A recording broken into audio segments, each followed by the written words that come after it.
Telmo. Apa, ongi etorri, Telmo, arratsaldeon. Bueno, ze proiektu interesgarria, Telmo, praktikan jarri duzuena gainera. Zuk zergatik uste zenuen, zergatik pentsatu zenuen irakasle bezala, ikasleek parte har zezaketela proiektu honetan? Bueno, azkenean moiakin pasatzeue denboa pila bat, ez? Eta egia da, egunero juten naizela trenian, kastetxea, lanea, eta ikusten nuen batipat gazte jendia, burun makur, literalki. Hau da, mugikorrai beira, ez? Eta, ostra, horrek zer pentsatu eman zin, hasiera baten.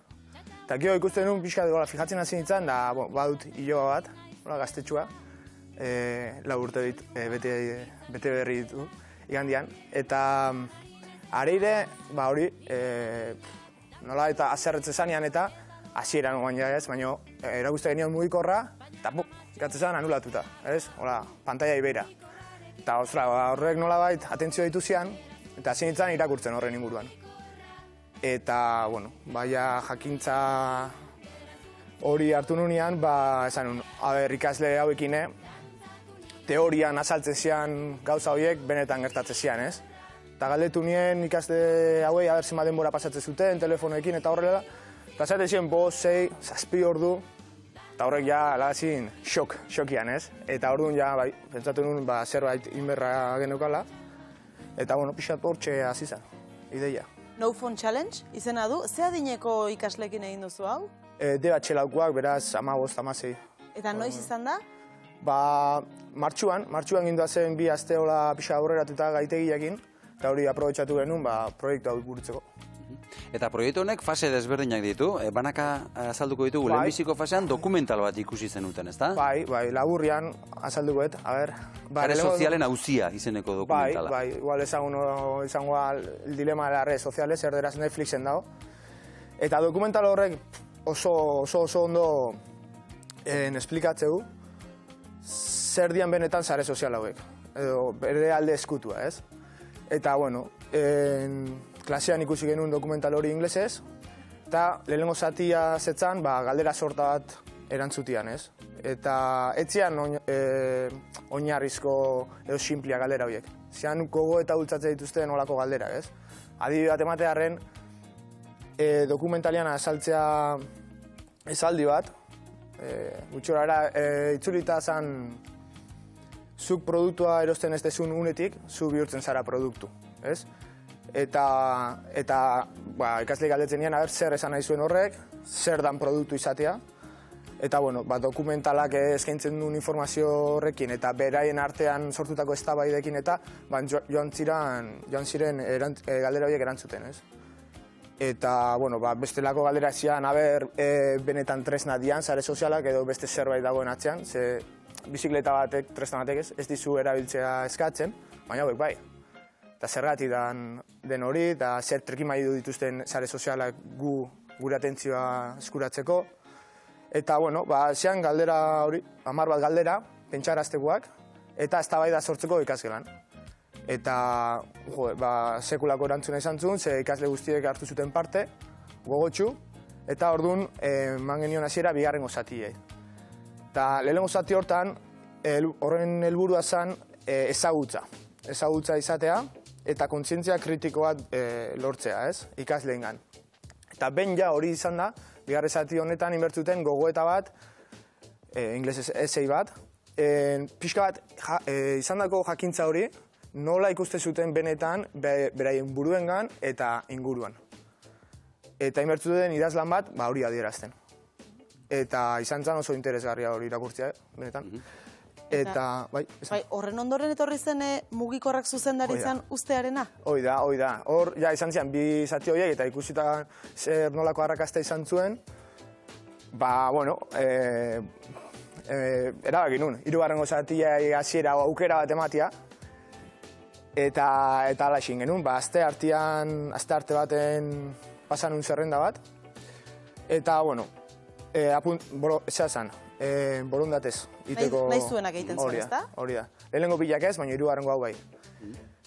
Eta zuen gela osoak erabaki zuen telefonoak ustea. Hogeita 3 ikasletik 19 hartu zuen parte. Eta, bueno, hirugarrengo zatia zen, mugikorrak itzalduta utzi, zuzendaritzan, aste betez, hau da, gau eta egun, eta inbertzuten eguneroko bat idatzi, azalduz, ahalik eta ondoen, beraien bizitza nola aldatu zen, aste horretan, mugikorrik gabe. Hau da, zenbat aldiz eraman zuten eskua patrikara, ez zuten mugikor horren bila, ez? Edo zer nolako sintoma garatu zituzten.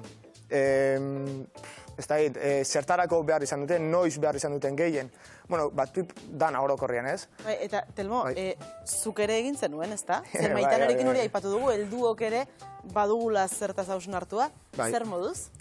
Bueno, hemen zea, egia esango dut, eta behaiek garatu zituzten hainbat sintoma izan ditun, egia esan. Ez horren beste, egia esan ez detola asko erabiltzen mugikorra, baina bai, aipatzearren, lehenengo gauan, ez da, kasualitatea izan zen ez, baina utzi nun mugikorra eta gau hortan izerdi patzetan ez natu dintzen.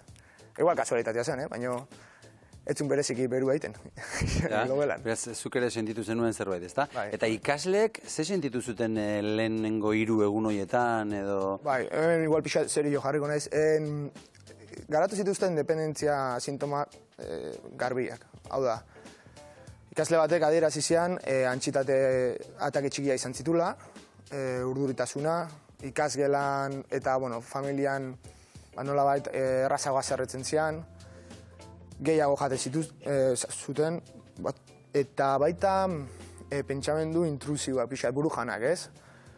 Horiek izan zian pixa sintoma nagusiak edo orokorrak, beraien artean, eta gauza berezi bat izan zen, laugarrengo egunean, gutxora bera, orokorrian, eman zen aldaketa bat, eta hasi zian sentitzen asko zebeto.